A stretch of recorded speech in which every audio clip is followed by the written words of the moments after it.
මම ඔයාට කිව්වොත් ඔයාට සල්ලි ගැන කරදර වෙන එක සදහටම නතර කරන්න පුළුවන් කියලා ඔයා මොනවද හිතන්නේ?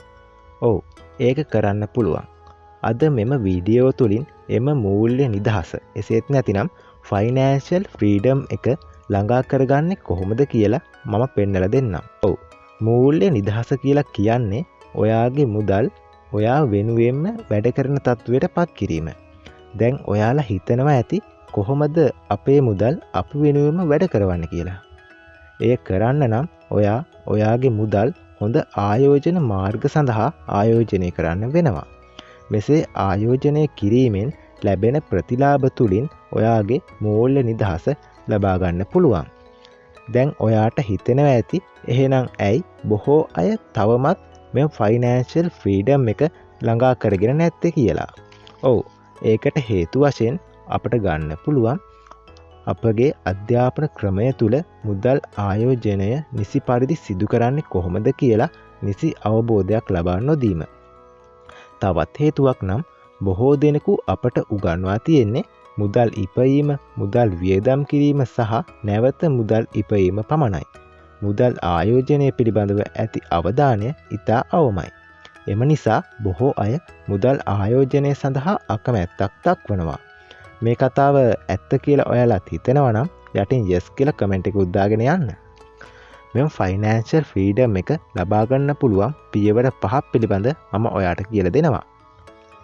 එහි පළමු පියවර ලෙස පැහැදිලි මූල්‍ය ඉලක්කයක් තබා ගැනීම ඉතා වැදගත් වෙනවා. මොකද්ද මේ මූල්‍ය ඉලක්කයක් තබා ගන්නවා කියන්නේ? ඔව්, මූල්‍ය ඉලක්කයක් තබා ගන්නවා කියන්නේ ඔයාට මාසයක් නිදහසේ ජීවත් වීම සඳහා කොපමණ මුදලක් අවශ්‍ය වෙනවාදයි ගණනය කර එය අවුරුද්දේ මාස 12න් ගුණ කර වාර්ෂික ඉලක්කයක් සාදා ගැනීම. මූල්‍ය නිදහස ලබා ගැනීමේ දෙවන පියවර වශයෙන් ඔයාලගේ එදිනෙදා වියදම් සටහන් කරගන්න. එසේත් නැතිනම් අයවැය වාර්තාවක් සකස් කරගන්න. මෙය පොතක සටහන් කර ගැනීම ඔයාලට අපහසු නම් මේ සඳහා නිර්මාණය වී ඇති මොබයිල් ඇප් එකක් භාවිතා කරන්න පුළුවන්.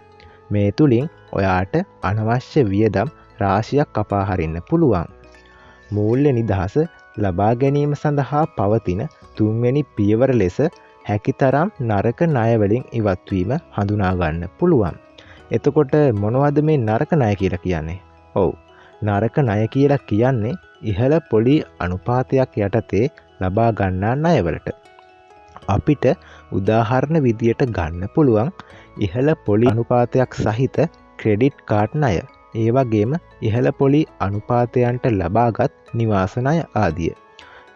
මෙම ණය පුද්ගලයන්ගේ මූල්‍ය නිදහස විනාශ කරන සාධකයක් විදියට අපට ගන්න පුළුවන්. කෙසේ වෙතත් මේ වන විටත් ඔයා මෙවැනි ණය ලබාගෙන ඇතනම් එය උපක්‍රමශීලී ලෙස ගෙවා දැමිය යුතුයි. කොහොමද උපක්‍රමශීලීව මේ ණය ගෙවන්නේ? ඔව්, ඔයාට පුළුවන් වැඩිම පොලි අනුපාතය සහිත ණය සඳහා වැඩි අවධානයක් යොමු කරමින් එය ඉක්මනින් ගෙවා අවසන් කිරීම. මේ තුලින් ඔයා ගෙවිය යුතු ණය වාරික ප්‍රමාණය අවම කරගන්න පුළුවන්. ඔයාට මූල්‍ය නිදහස ලබා ගැනීම සඳහා සිදු කළ යුතු හතරවන පියවර විදියට හොඳ ආයෝජන සිදු කිරීම හඳුනා ගන්න පුළුවන්.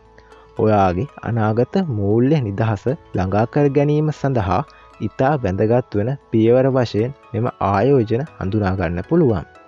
මොනවද මේ හොඳ ආයෝජන මාර්ග විදියට හඳුන්වන්නේ? ඔව්, හොඳ ආයෝජන මාර්ග විදියට අපිට ගන්න පුළුවන් කොටස් වෙළඳපොලේ ආයෝජනය කිරීම, රියල් ඉස්ටේට් එසේත් නැතිනම් දීපල වෙළඳාම, ව්‍යාපාර ආදිය ගන්න පුළුවන්. ඔයාට මූල්‍ය නිදහස ලබා ගැනීම සඳහා සිදු කළ යුතු අවසාන පියවර ලෙස ආදායම් මාර්ග කිහිපයක් ගොඩනගා ගැනීම හඳුනා ගන්න පුළුවන්. එනම් එක වැටුපක් මත පමණක් රැඳී නොසිට වෙනත් ආදායම් මාර්ග ගොඩනගා ගැනීම ඉතා වැදගත් වෙනවා. උදාහරණ විදියට අපට ගන්න පුළුවන් ලාභාංශ ලබා දෙන සමාගම්වල කොටස් මිලදී ගැනීම, නිවාස කුලියට ලබා දීම, ඒ වගේම කුඩා ව්‍යාපාරයක් කිරීම වැනි විවිධාංගීකරණය වූ ආදායම් මාර්ග කිහිපයක් ගොඩනගා ගන්න පුළුවන්. මෙම වීඩියෝ තුලින් ඔයාලා ජීවිතයට යම් වටිනාකමක් එකතු කරගත්තා කියලා මම හිතනවා. එහෙනම් යාළුවන්ටත් බලන්න මේ වීඩියෝ එක ෂෙයා කරන්න. ඒ වගේම මාව සබස්ක්‍රයිබ් කරන්නත් අමතක කරන්න එපා. එහෙනම් මේ වගේ වීඩියෝ එකකින් ආයෙත් එනකම් අදට ගිහින් එන්නම්. ඔයගොල්ලොන්ට ජය වේවා.